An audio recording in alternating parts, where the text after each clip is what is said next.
Hello, welcome back to That Peter Crouch podcast with me, Peter Crouch. We've got Chris Stark and the Notorious SID is back. Yes. Back stronger. How are we? Hold on, let me clear this up. There's a little break there. Wait, Wait there. You It's a say little little break. Whoa. How long was you away for this summer? I'm just asking you, just off the cuff. I was away a lot. I'll give you... Yeah, but he came back, Steve, occasionally. He'd come back for the podcast and then go back. We haven't seen you for... I mean, how long's it been now? Weeks. Yeah, it's been a couple of weeks. I was in Florida. Nice time? Admittedly, you was in Portugal. You could do that. If I'd have come back, I would have done it. Yeah, you know me. I'm all in. It was a great time. You have a nice time. And I'm back. How were the puddings? Huge. Massive. We've got to start there because it's the catchphrase that is sweeping the nation right now. Well, it is. It's everywhere. I'm getting shouted at me, Crouchy. I'm sure you must be. I had a great one at the airport. I was at Faro Airport and I was in the lounge and a lad come over and he had a massive plate, and I'm not joking. It was tiny, these pancakes. He had this plate and he brought it over and he just tapped me on the shoulder. I turned around, I was like, what? And he just went, puddings are massive. And I got to give him a shout out. His name's Tom, because I promised him I'll give him a shout out. Yeah. Tom in the lounge, it tickled me. You know, when it's stressful travelling with the kids and all that, like he just put a smile on my face with that one little moment. It's changed my life. Has it really? But how has it been? I'm getting it. No, I've been getting like literally everywhere. Yeah, walking down Regent Street, puddings are massive. Like everywhere we go, it's and Twitter has gone berserk. Puddings like in my arm, my face is like a Christmas pudding. Seen a lot of them. Have you? There was one. Someone put a sticker, I think, at the Lioness in Sydney. At the Lionesses, wasn't it? It was in a toilet. Puddings are massive. The stickers are getting printed now. I've seen them. I've seen quite a few about. Yeah, it's big. But I knew it. You know, the moment we sat round it, and I know it's so ridiculous, isn't it? And it's stupid. But the moment you said it, I knew it was going to change your life. I know. I'm back stronger. So puddings is massive. I saw you were away at one point. Was it with John Terry? I saw it. And there was a picture that went up of a menu on social media. So what was going on there? We was in Saint-Tropez. Yeah. So how did that end up on the board? We was in Saint-Tropez, and it's fair to say that Saint-Tropez is the bubble of Europe, isn't it? It's not the real world. And we was in a beach bar, and the menu come out. We finish our lunch, and the menu come out, and I just see a space at the bottom of this chalkboard. And I said, "Have you got this white pen?" And he went, "Yeah, of course." And it come out, and I went, "#puddings are massive." And it went through the roof again. Oh, mate, there was a lot of love. It's been good. It's been good. I've actually really enjoyed it. There's been some really good pictures that's come through. And it's going to get bigger. Yeah. Oh, it's 100%. These things snowball and they gather pace. Yeah. Puddings is massive. We've got to stick with puddings is massive, by the way. Yeah, it's crucial. It is. Grammatically incorrect. Yeah, it's grammatically incorrect, but like, funnier. it's the way it was said, but you know, it's because you say puddings are massive, right? Yeah. But puddings is massive is the line. I know people are on board with it, you know. They are, yeah. We haven't yet had the full unveiling of like a giant banner along a stand. We were looking forward to seeing that at some point. That could happen. But please keep the creative ways that you are kind of getting this about, because it's funny. I'm seeing it. You know, we can't encourage graffiti per se, but sort of back of dirty vans, things like that. Seen them on vans, yeah. Mowed into grass would be a nice touch.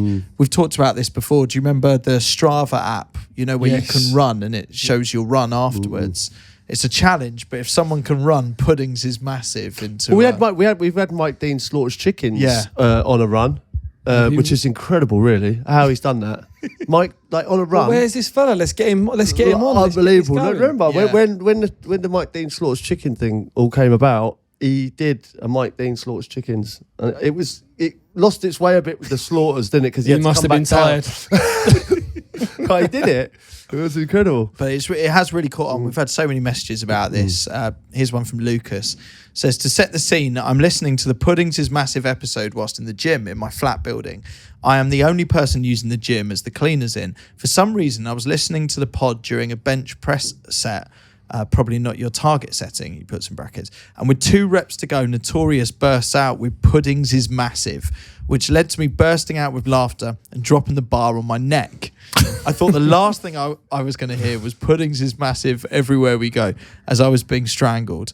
Luckily, the cleaning lady helped lift it off, which is amazing for 2 things. You know, you're in the gym enjoying the podcast and that unfortunate incidents happen. But how strong must the cleaner be? With one hand. Okay, off. With one hand. Go on, get that back on there, son. You don't tend to associate cleaners with strength I suppose you don't, no. in that sort of setting. I suppose you don't. Do you know, this reminds me of something that happened to me at Melwood, actually. A very similar situation. It was nothing to do with Puddings is Massive or the podcast, but I was, and it's grown legs, this story, but only because David Mannix was a player. I don't know if you remember him. He was a player at Liverpool, young lad, and his wife or missus at the time was best mates with Ab. So obviously, usually, things don't get back to the wife that happened at training. But I was in there in the gym and he's walked in, right? But what's happened is, and he thinks it's because I couldn't lift it, right? And I wasn't incredible in the gym, I'll be honest. But I had this bench press. But you know when you don't put the clips on, right? No. So I lost one side of the bench press, right? So then I've lost all control. So like, it's all like that, and obviously the lads are walking in, and I'm going, whoa, and the weights are coming off it. But obviously they were in absolute tears, crying because I didn't quite often do bench press, to be honest. But it is a sight seeing you in the gym. Yeah. But anyway, they couldn't believe it, and it went round, and Ab still tells that story to this day because he grasped me up. Well, puddings are massive. There we go. And just a bit more admin on Puddings Massive is I'm across the animated advert. I'm hoping to get that out for Christmas. Yeah. So is that something really achievable? Like, Yes, obviously, I'm new to the pod here, and I know it's a big thing. I've followed it for a number of years. I've gone to, all the Crouch Fest. Is that something really? Because you was at the start. You said this is going to follow you. I think it can happen. Yeah. Seriously. Well, I do think that we can get a Christmas advert out. It might not be very good. I think we can get one out. No, but we'll hit it with some confidence, and if we can do it, because what's great about this is all these companies spend millions on their Christmas advert. They plan it for ages. Well, we won't be doing that, and we won't be doing that. You're exactly right. But we're going to be in amongst this. So we're going to be a contender of sorts. It's just whether people out there back the underdog. It feels like or Luton go with the Town. big guns. It feels like Luton Well, it Town, does, the Premier yeah. League. It feels It like does. if we were, for a football reference, I think Luton Town, the Premier League, going away at Man City. We're taking on John Lewis, Marks and Spencer's. Who else is out there? We haven't quite got the plot yet, but yes, a couple of people have reached out saying that they could maybe animate something or get involved in this. There was one lad who got in touch with a podcast who did this amazing. He kind of did a script reading. Incredible. Did you see this, Pete? Yeah, I did see it, He wrote a little script for what it could be, and then read it. Yeah. As if he was the voiceover on it. It was extraordinary, really. So it was this lad Elliot who got in touch. And obviously, we'd said we'd like to make a Christmas advert for you, Steve. I've got it here. Do you want to hear what he came up with? So this is Elliot's idea of what the Christmas advert could be. Yeah. Okay, here we go. Here's an idea for you, boys. Check it out. This is a dramatic reading of Puddings' massive script by yours truly, Elliot Rogers. Wow. Interior, family house, night. It's December time. Christmas glows in the air. Jingle bells ring around and not a car in sight. Perfect. The camera takes us from a frosty night on the street into and through a steamed window in a small and humble home somewhere in Wandsworth. We see little Sidders. 12 years old, Ginger and Scruff, always holding this toy pudding. A small plush toy shaped to a piece of chocolate cake with big googly eyes. He sat at the dinner table. His old man sat across from him. They've just finished dinner. That was lovely, Dad. Is there any pudding? Before he can finish, his dad pounces on him. I have said it once, and I'll say it again. We do not eat puddings in this house. Little Sidders holds back his tears. Little Sidders. Okay, Dad. I'm sorry. We fade to black. Interior.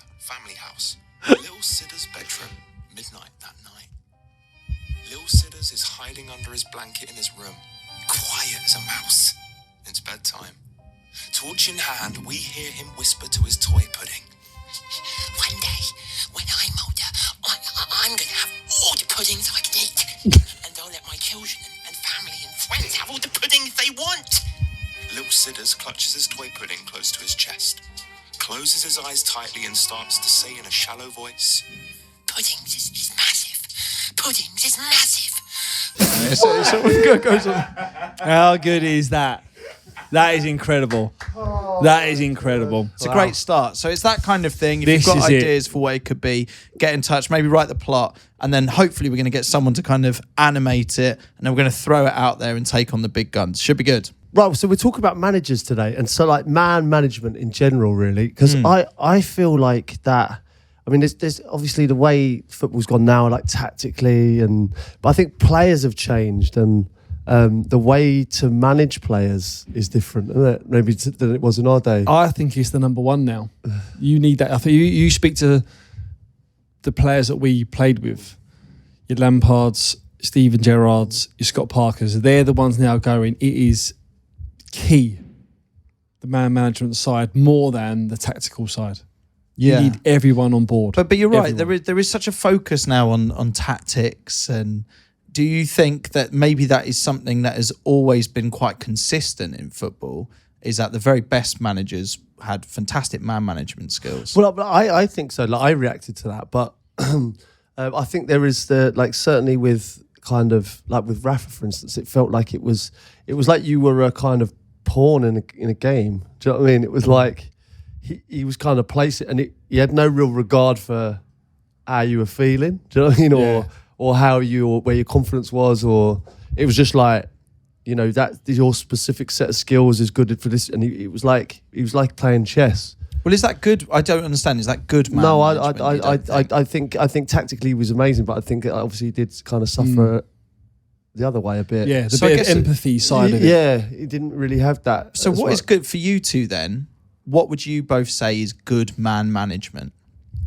I think that it's a hard one to say, isn't it? I think you react to people like, for me, I thrived off someone believing in me, giving me confidence, whereas like Steven Gerrard, for instance, reacted really well off Rafa because he was like, I'm going to fucking show him. You know what I mean? Because you never got well done off him, or he would never, he'd walk past you and he wouldn't speak to you, and you'd be like, I've just scored a hat trick or something, and you just want a well done, and he didn't get it. So some people kind of rise to that, but then some people are like, oh, he doesn't rate me, and what's the point? And I think there's probably more players that need an arm around the shoulder that they don't get. There's not many players like Steven Gerrard who just goes, right, I'm going to show him.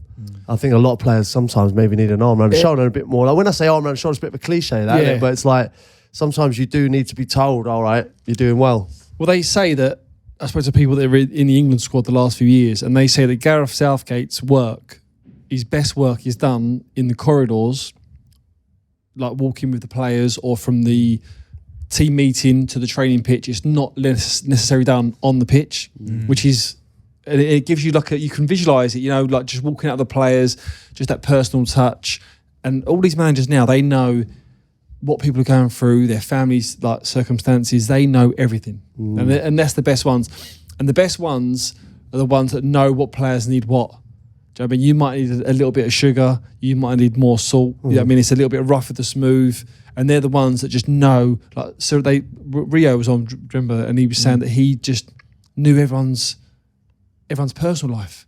Do you know, was it his dad that was poorly, and he sent like Alex Ferguson. Alex Ferguson. So it sent like was it a bottle of whiskey or his favourite wine or something there? Like little touches like that makes players just go, do you know what? I think that goes through every work environment, no?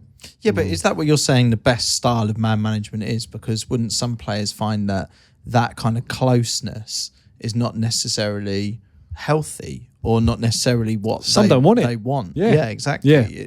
You might want a boss that is a bit more detached and distant, but you're getting a very honest truth from them every time, rather than feeling that you are number one. And I do think a lot with players, there's obviously big egos there that need managing.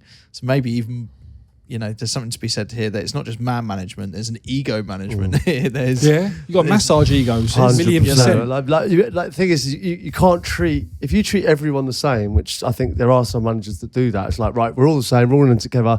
That is just not going to work. Like Sir Alex Ferguson, for instance, said, about Cantona, he treated him different to Ryan Giggs, and you go, well, hold on, they're probably on a kind of same level. We're all playing in the same team. Why are you treating someone any different?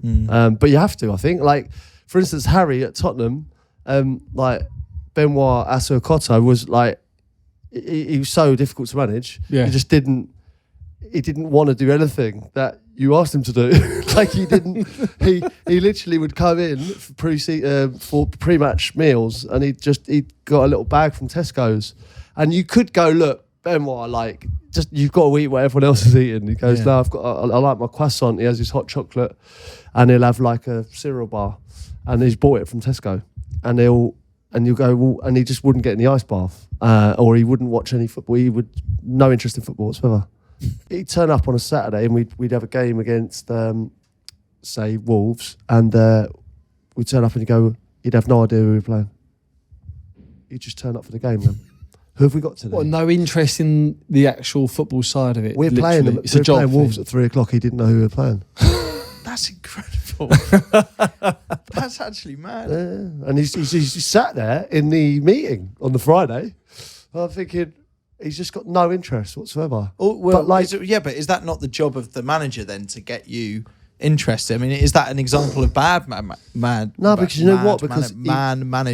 Got there in the end. No, because he was good. Because he was a really good player. Yeah. And like, he was always 8, 9 out of 10.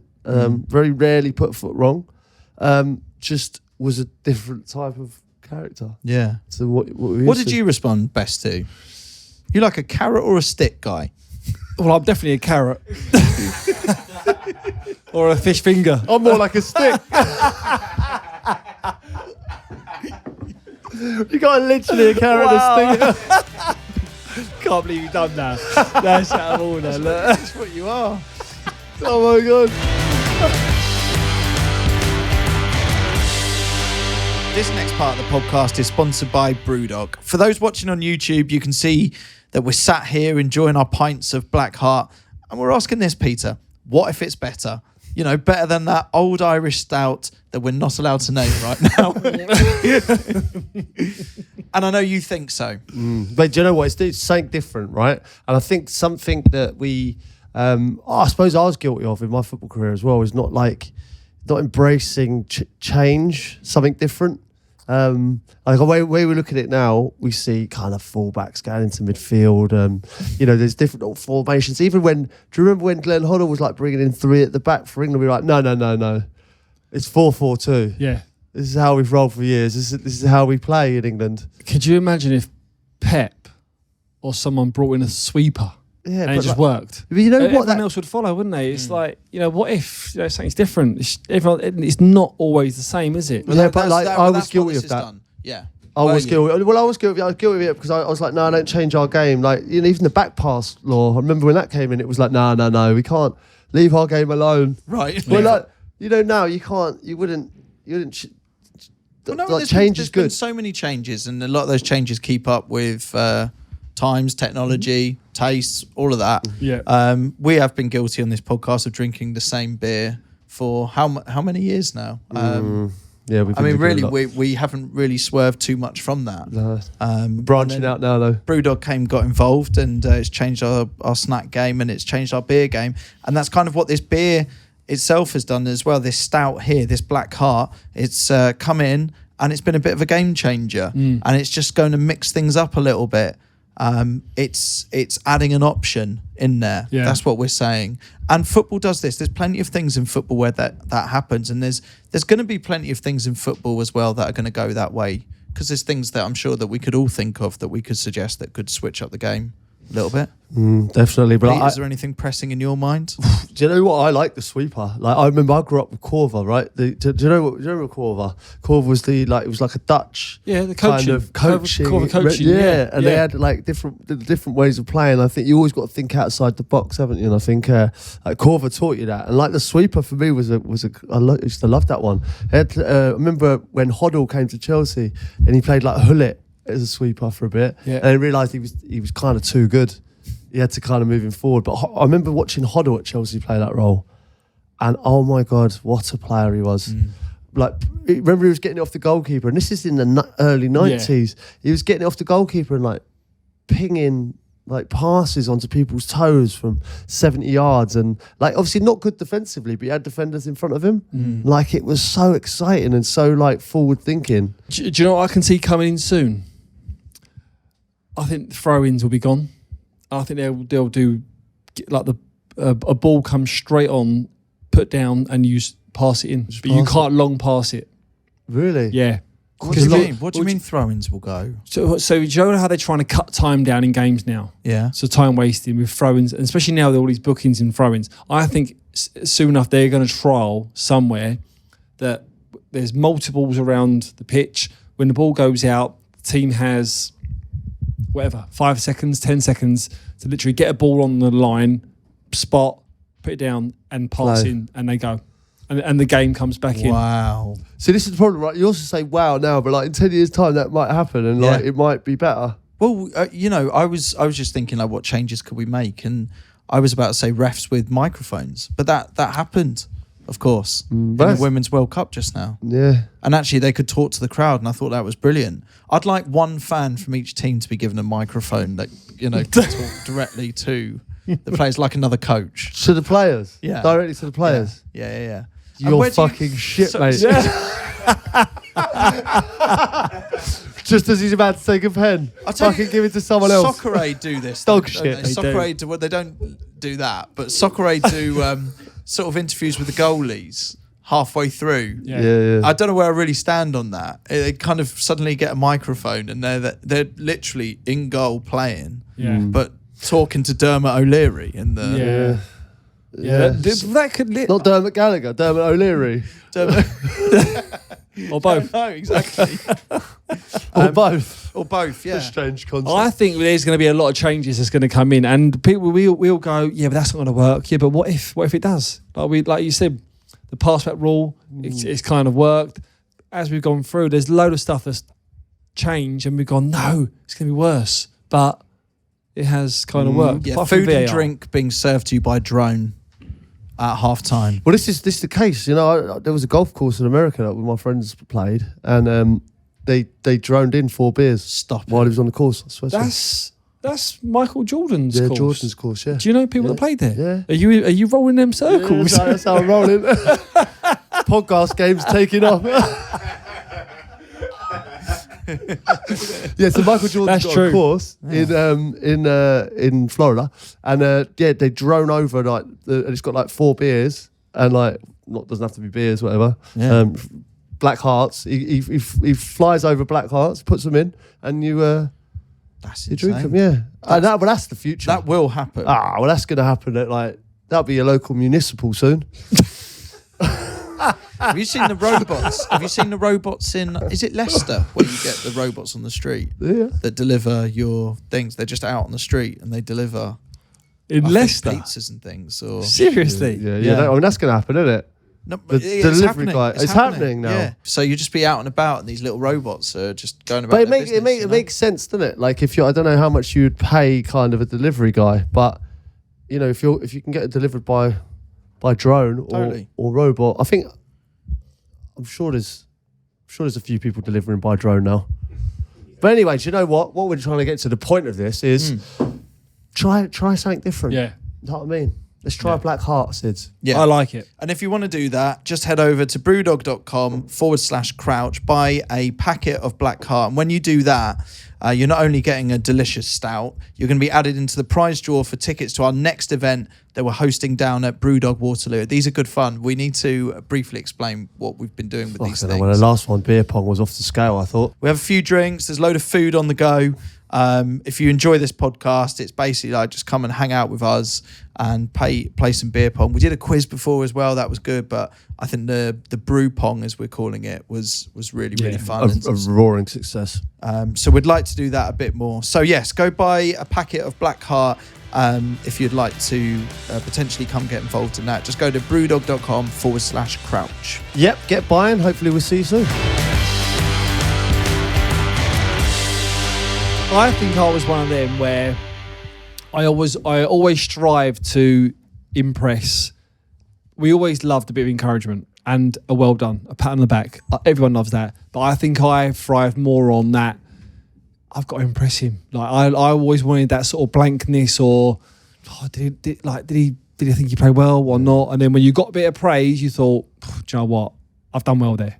I've done well there. So do you think, but that's almost having to earn it, isn't it? So you're almost deprived of praise at the start. Yeah. So that any little movement that then happens, it seems like a big deal. That's the Simon Cowell vibe, that. It is, yeah. Because no one cares what any of the others say, because they always go, well, that was brilliant. You know what I mean? Then Simon Cowell goes, right, this is... And when if he says something positive, you know he means it. Yeah. You know what I mean? Whereas I think that's like where I don't want to compare football managers to Simon Cowell, but I have done. Which one are you thinking of?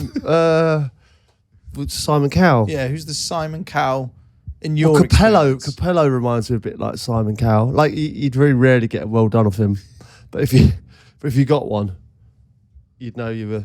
Yeah. And everyone else knew it was really good as well. Yeah. Yeah. Because very rare. I mean, I've seen him tear people to shreds. But then that's an interesting situation, isn't it? Because when a manager is bollocking a player in front of the other players as well, they're not just dealing with a player, they're also letting everyone else know.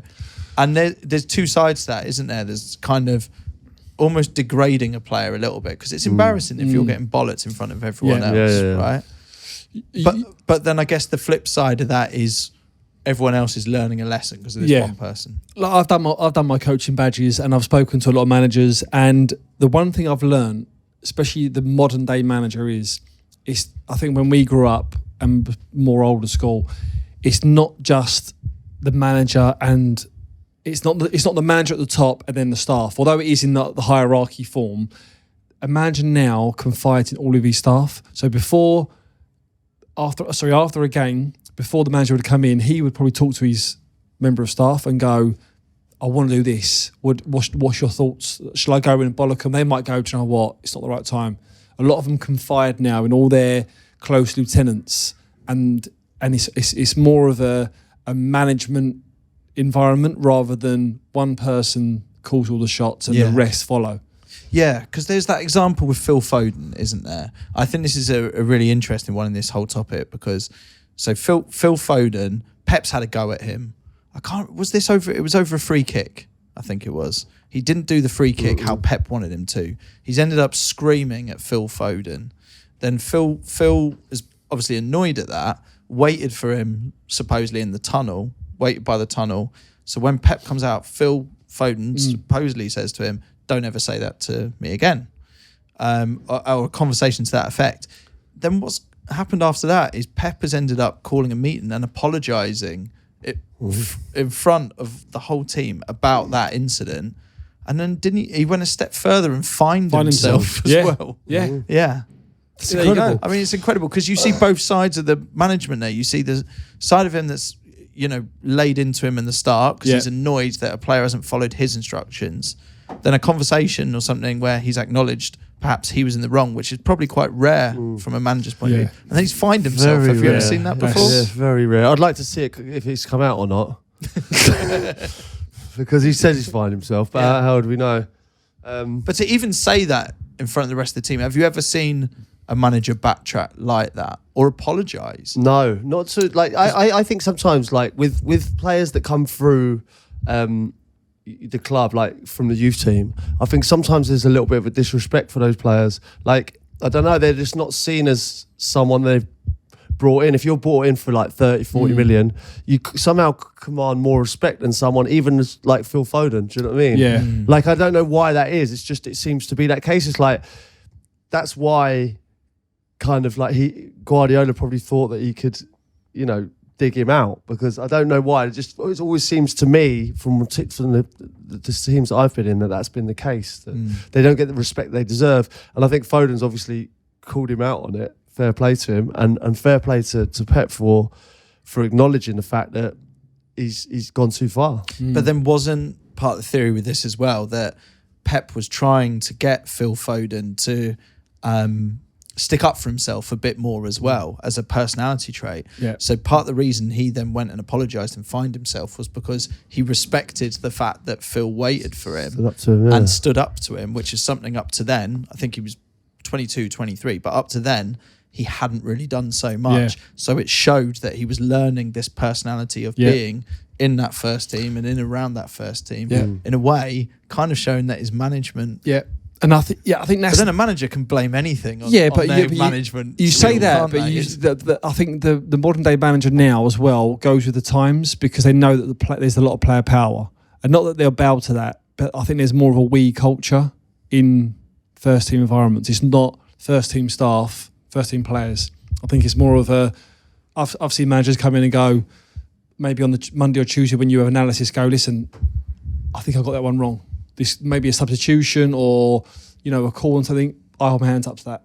And when a player sees that from your manager, you're thinking, right, well, he's taking blame, but he's taking blame for the whole group.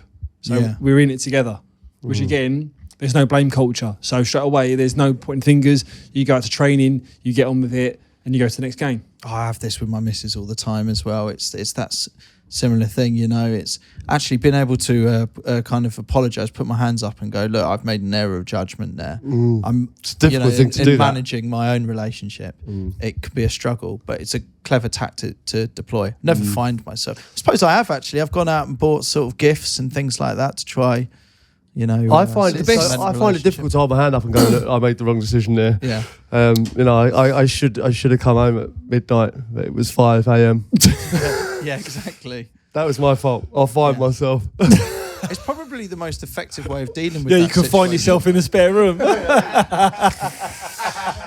Happens regularly. What a great idea. Like, if you applied fines to your own relationship, it could actually be... No, but think about it. It could actually be a good way of taking the sting out of some of these things. Look, I've made a mistake here. Let me know what my fine is, and and we'll go from there. I think we just tend to check ourselves into the doghouse like straight away and just know we're going to be in there for a couple of days. Bad management. Bad relationship managing that. I try to go back on your clever tactics there, because managers know what they're doing, right? And I think when I signed for Chelsea, Jose was at his absolute prime. And I've got loads of stories on this, but two literally spring to mind. One was pre-season. We was in LA and we had to do an appearance for Samsung. So our sponsors on the shirt. So we're all outside the Beverly Hills Hotel on the bus, all in our tracksuits, sitting there as the players are coming on one by one. Jose's at the front.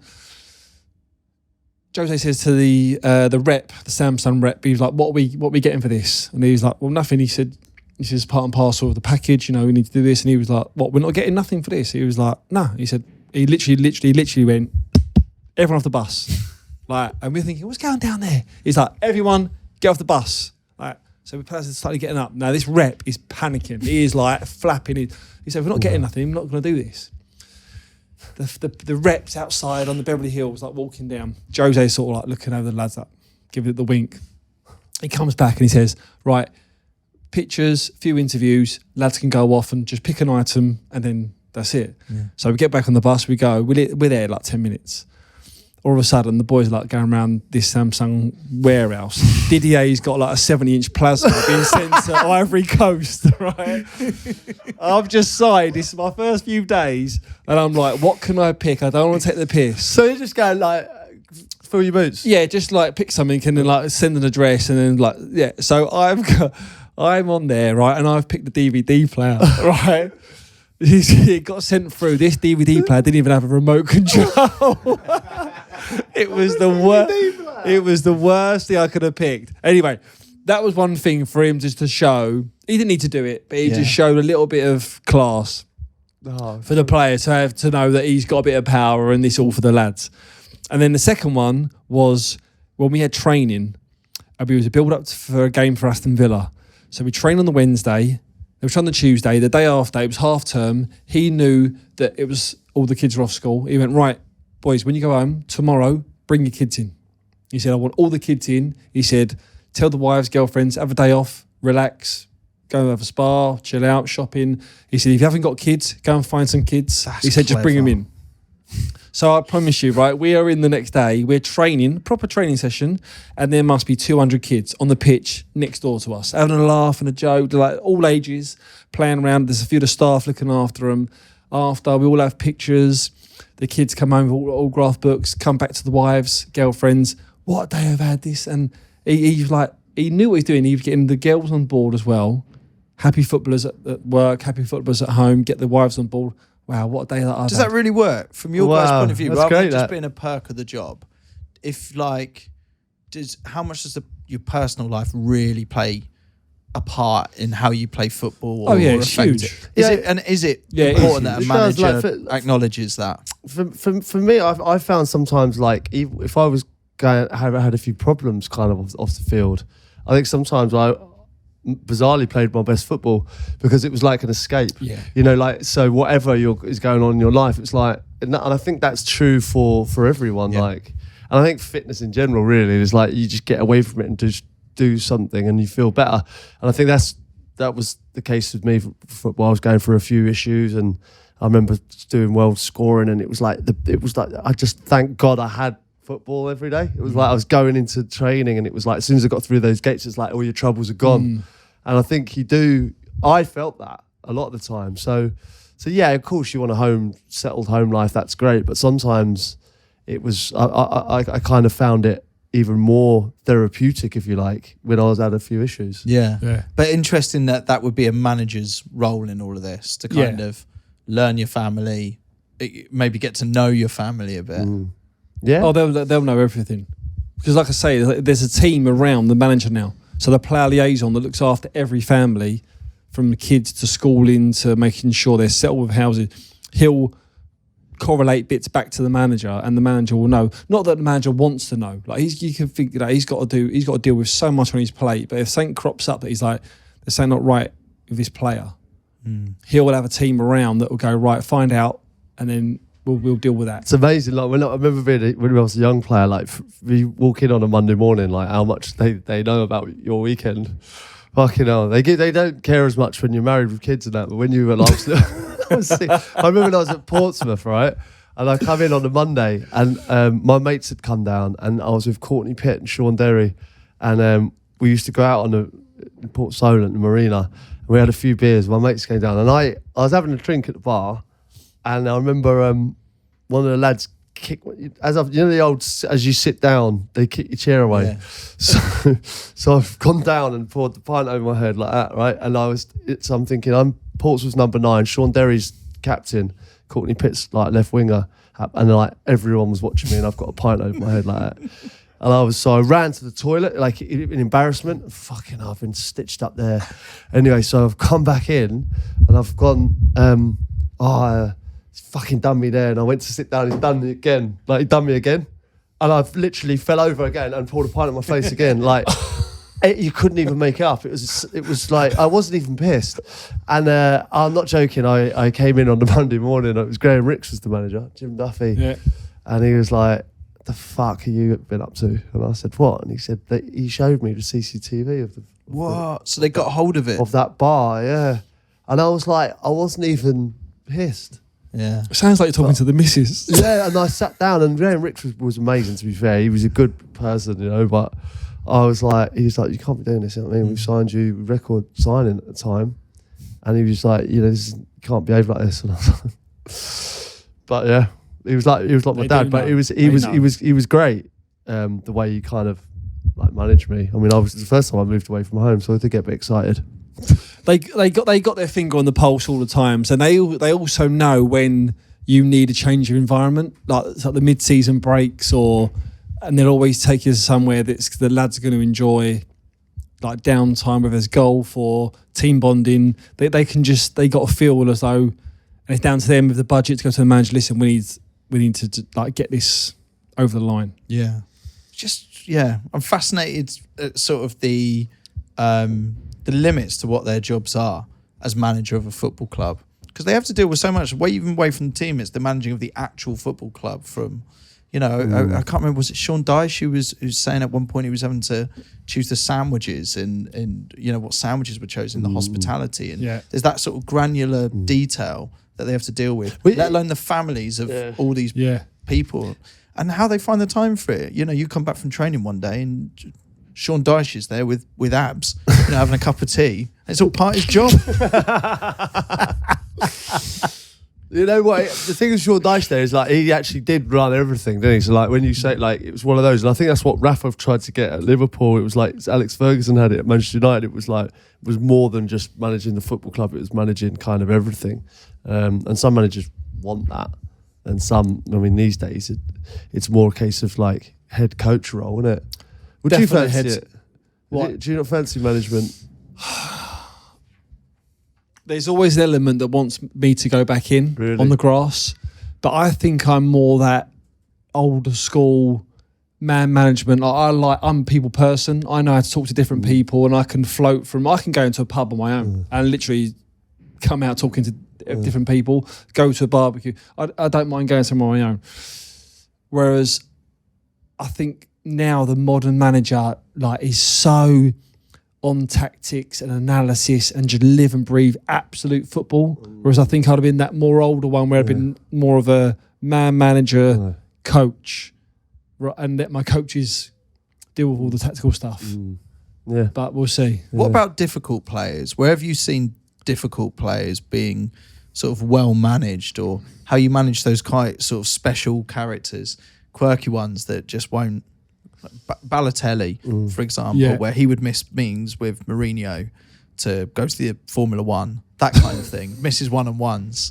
How have you seen these players be dealt with?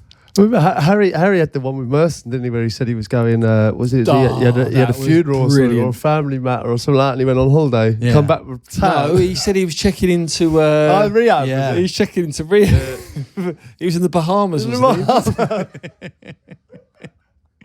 I mean, that's outrageous. Wow, really.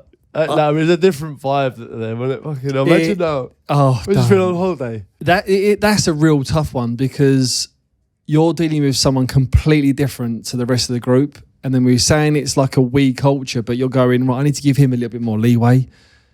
The thing is, it all boils down to if you're doing it on the pitch. You can get away with anything. Yeah. To be honest with you get away with most things if you're playing well. And unfortunately, that's how it is. And, right or wrong, that is how it is, and that's how a manager sees it. Especially these days, a manager's job's on the line, and if a player's doing it for you and perhaps misbehaving, like Marko Arnautovic was at Stoke.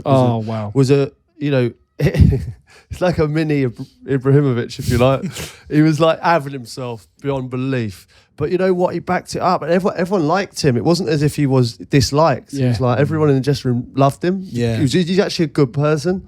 But he'd do things. You'd be like, Marko, like, what are you doing? Yeah. But if he was backing it up on the pitch and kind of getting away with it. But the moment your levels drop and you're behaving like that, you're out. Do you see managers get unreasonable? It's not even like an effort thing. If you're injured, I think John Terry said that he would get loads of praise from Jose, and then second he was injured, it was like it went totally the opposite. That's through no fault of your own. But you know what? The thing is, it's like you rush back then, don't you? It's like because you probably respect him so much. You're like, I don't want to be injured. I can't be injured. So you rush back, and it's like a psychological game, isn't it, to get you back fit? I think also as well with Jose and most managers, when you've got injured players, they're out your control. So you so in the manager's office, he'll have a list of players that are injured, the squad that's fit, the ones that are injured, they're out. Like you've got no control of that. So I'm concentrating fully on the ones that I've got available.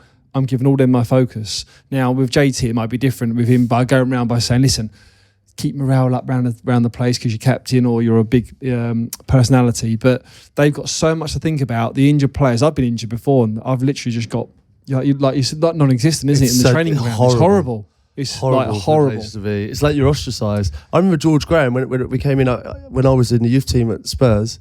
They had Christian Gross, didn't they?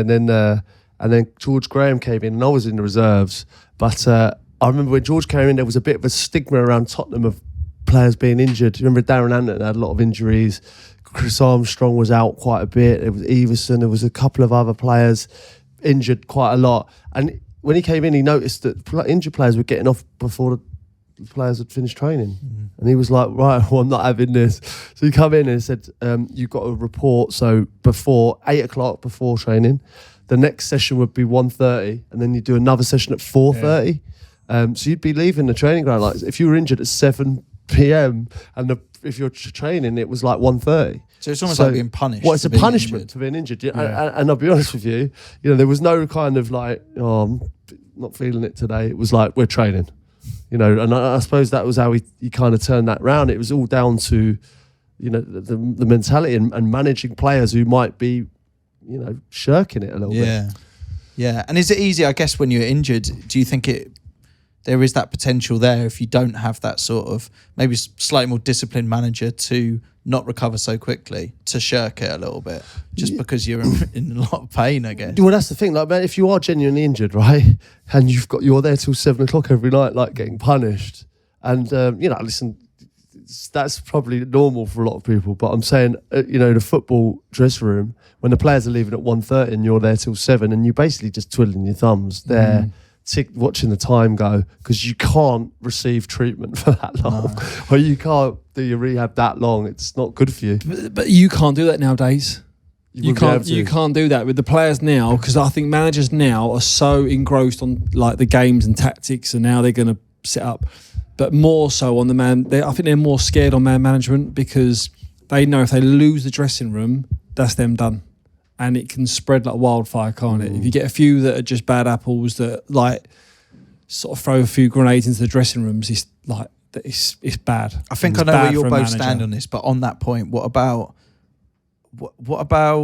like what we've seen with Ten Hag of late, where he's gone and talked about a player, and Sancho's gone up and put up on his own social media. He's said that, there's things that haven't been explained. Don't believe everything you read, but it's clearly a message to the manager. How that is dealt with. And do you see those as the sort of signs of that kind of breakdown and bad man management? Maybe I can't have that. I can't have players like, their agents are like talking for them, stuff like that. Like I see it so much now. Like it's a joke. Like I think it's ridiculous. When they go on their Instagram and say like, calling out the manager, but like it's because these players are signed 4-year contracts, and they know now that 4 or 5 year contracts, they know now that they're going to outlast the manager, really. Yeah, but isn't it like, without making you sound like a dinosaur, isn't that the same as what I imagine players would have done in years gone by, which is just speak to a friendly journalist at a newspaper or something, and just say like the dressing room's gone, like. Do you know what I mean? No, you're right. You're right what you're saying. But like, obviously I've never done that, and I wouldn't want anyone I was close to do that, because everything should stay in house. Your dressing room should remain sacred. I've always believed that, and Sid's was the same. Plenty of players feel that way as well. But if you are going to do that, I think it's wrong, and also if you did it with a journalist, you might not come back on you because no one would find out. But if you're blatantly like literally putting up from your Instagram saying, it's mad, isn't it? There's more to come from that. What would you expect a manager to do in that situation? What would you both do? Well, 2 weeks, the maximum fine you can do. You'd never play for me again. Would you? Well, if someone calls you out, because basically you're saying someone's lying. Basically, you're saying you're lying. Well, if you're the manager, right, and someone's called you out on Instagram, for starters, come and speak to me. Don't run it on Instagram. Like that's absolutely ridiculous. Yeah, and you've got to set an example there, can't you? You can't let one player do it. No, that's what I mean. You're gonna be carnage, wouldn't it? Yeah. So I reckon we should get into some iconic managers, right? And none more so. Obviously, you spoke about Mourinho. Yeah. Brian Clough. Yes. Got a few Wow. Clough stories here.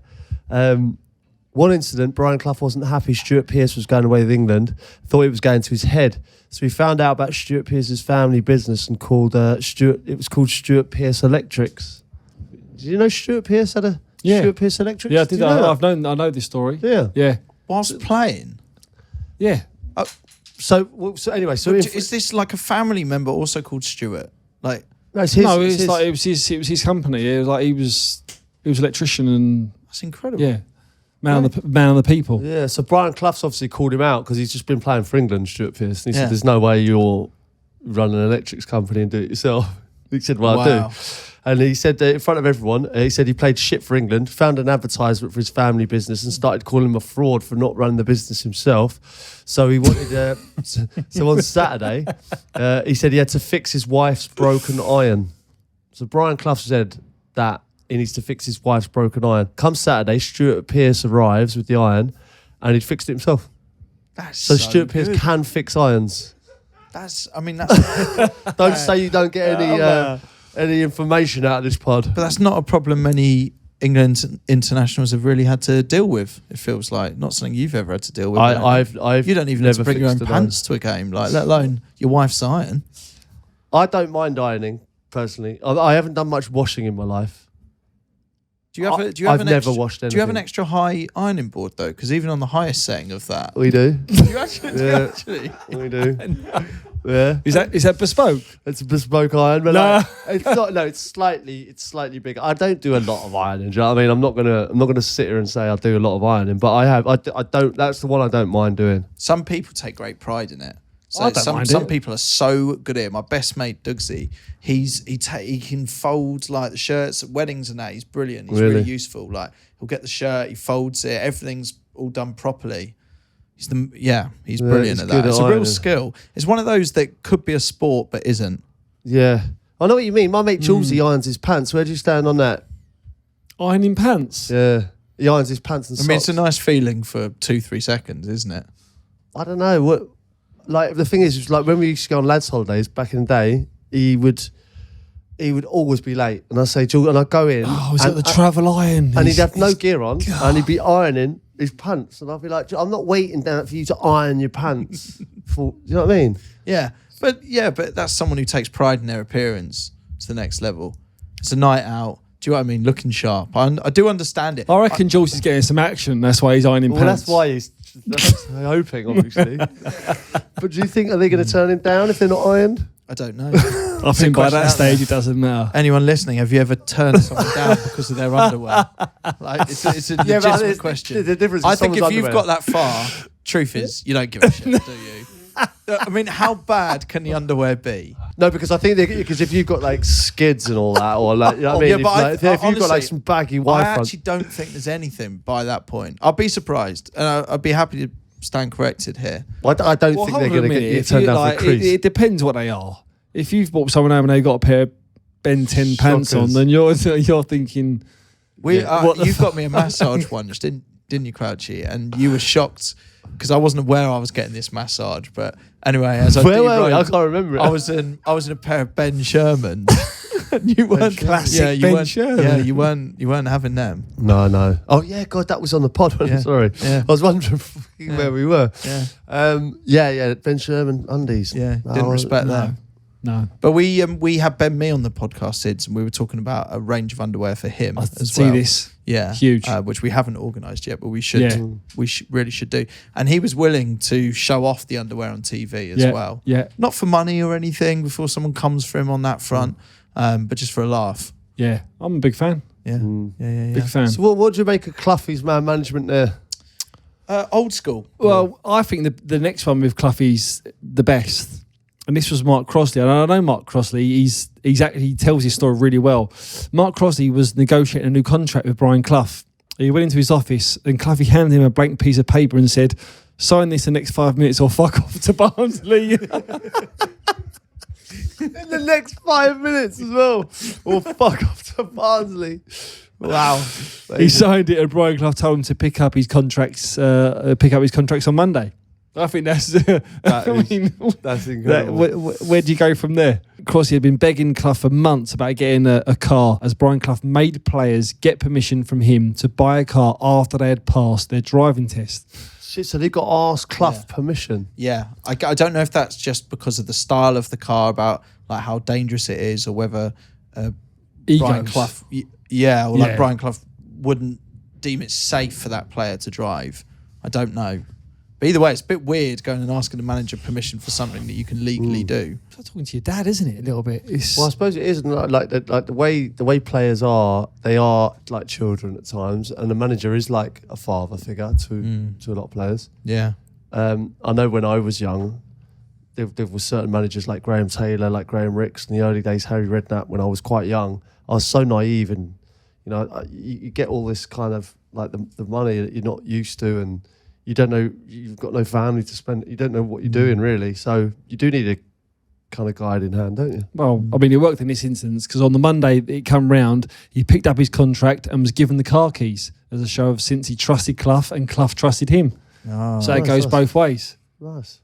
I mean, I don't think you could do that nowadays. Imagine if you went into the gaffer's office and said, I'm buying a roller. Can you, is that okay? It'd never be okay if you're buying a Rolls Royce, will it? I don't think you'd okay that one. I don't think Clough would okay that one. Yeah. I do wonder how Brian Clough would. Oh, I thought you were going to go into a Cloughy accent then. I do wonder how. Come on, mate. I thought you was going there. I am good at accent. And I'm four of the buggers. Four of the buggers. I've seen people. I've had a lot of people getting involved in that one. Beers, four of the buggers. There's just pictures of them holding it up on social. That was brilliant. So many lads. I've got loads of videos, on social media. People going like, "I got four of the buggers." Okay, four of the buggers. All right. Well, listen. Man management goes. I think Harry Redknapp for me was. I think he was brilliant. He simplified people's games. He made it easy for you. He was good with people. He would probably be the best for me, man management wise. I know you're going to say Mourinho would. Yeah. Jose was up there, like just out of the box. Knew how to have everyone literally in the palm of his hand. Still, if you was playing sub out the squad, he had everyone on sync. Yeah. So I'll have to go David Choi. Just in our group of friends, he's just very good at sort of motivating the group, keeping them on the straight and narrow. But also you could have a good time with him occasionally. Not Dugsy. Dugsy, I'd say is I wouldn't say he's management material. No. Dave Choi. Dave Choi. Gaffer. Sort of the gaffer of our friend. Every group of mates has got one sort of organizer. That one that is a bit of a disciplinarian, sometimes a bit of a cock, but you do love them and you have some great moments with them. Yeah, all right. I rescind the cock thing because he probably will hear this. Okay. He is a lovely guy, but he can be a bit of a manager cock. of the group. He can be a bit busy sometimes. Do you know what? Right, so just getting into these. Do you remember the Vagina 11? That got a lot of traction. It did, yeah. Look, there was some negativity. One of the first things we mentioned to Ben Mee was an email from someone who managed to find 11 names that could form a Vagina 11. And someone suggested that it was a bit puerile, and it was. But it was also quite funny. Oh, it was hilarious. I didn't see that one. Let's be honest, all I saw was a funny. lot of love for it. Yeah, and at the end of the day, it just people need to stop being insulted. It is just a Vagina 11. Yeah. Do you know what I mean? We can do a penis 11. We can do any 11. Yeah. In fact, the rest of the day, Sids, you weren't here. Me and Crouchy did just think of different 11s and what the names would be. Had a great day. Could you do a penis 11? Oh God, here we go. Shane Long, Julian Dix, Craig Short.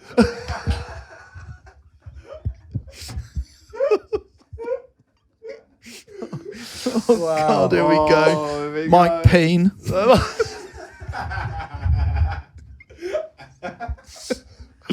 Michael Balls.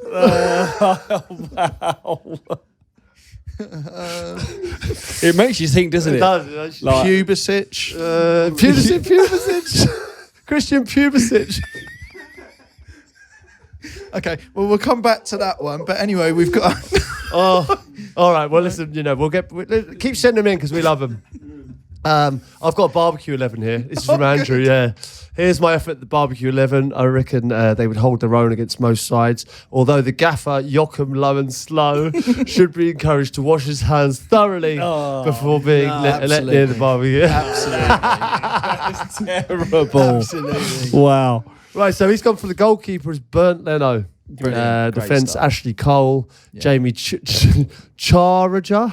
Yeah. Char Grill, Yeah. Rub Holding. Rub. That's a big one. Holding. Yeah. Brilliant. Rub Holding's good. Paul Gascoigne, controversial because I know you're a Cole man. Yeah. Still counts. Kevin De Bruyler. The broiler. Patrick Berger. Quite Had to be. Breen Laudrup. Oh, it'd be Brian. Brian Laudrup. Yeah. Okay, Brian, sorry. Toto Grilacci. Marco Van Basten. What's Bast? Based, I guess. Based. Based. Yeah, It'll be based. based, won't it? So Marco Van, to baste a turkey or Oh, fucking shit. Rubbing and A load of basting. shite. Jari Pittmanen. yeah. Well, that That's really is Nice. good. Yeah. Pablo Marinade. Dubious. Are these the subs now? Yeah. Stuart Ribley. Stuart Ripley. Stuart Ripley's got the start. That's got to be. That's a starting is 11. good. That. It's a starting 11. Alex Oxtail Chamberlain. Oxtail Chamberlain, great. Celestine Kababayara.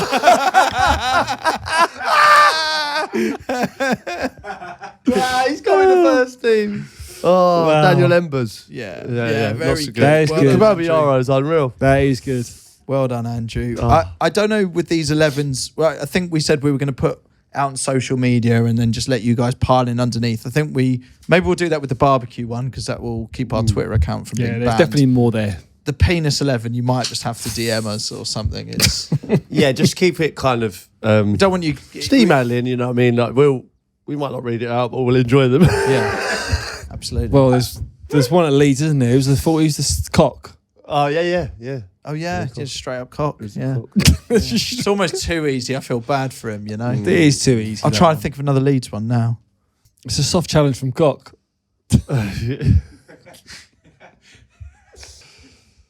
Think of one more. We can get one more player each in, surely. Yeah. Oh yeah, what general penis? Yeah, general. not just Leeds. General, yeah. Oh yeah, general. Yeah. Okay, hang on.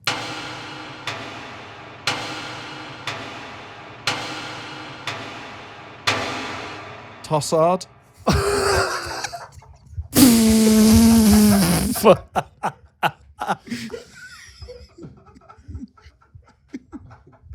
Yeah, finish on that, or have you got one? I must have another one, surely. I'm retiring. Are you retiring? I'm retiring. Jude Bellingham. Oh no.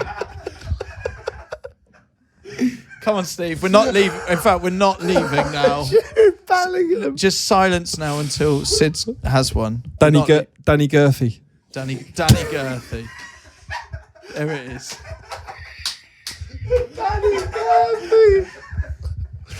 Oh, it's descended. Oh, all right. Well, listen, thanks for listening. We've had a good time. Hopefully you have too. Chumbawamaba, everyone. Not long to Crouch Fest as well. Yeah, it's coming. 100%. There's still tickets available. I heard we're nearly sold out. Last few we're left. hearing. What's last few in Portuguese? Producer Ross? Últimos, everyone. Últimos. So get them if you haven't got them. I'm really looking forward to that. It's Oh, I not far can't away. wait. It's not far off now. We've had some good meetings about that. So, yeah. And also, you know, when your friends start circling on the blag, it's now. And I'm saying you should buy some because, you know, there's a limited guest list for this. Yeah. That's to our friends mainly. Yeah. Because they're circling me as well now. Yeah, they are. So tickets to Crouch Fest if you haven't got them yet. It's going to be soon. It's going to be lots of fun. Back stronger, boys. Yeah. Do this again Yeah. soon, yeah? Puddings is 100%. massive. Chumbawamba, may your Puddings puddings is be massive. massive, everyone. Hey, your puddings be massive.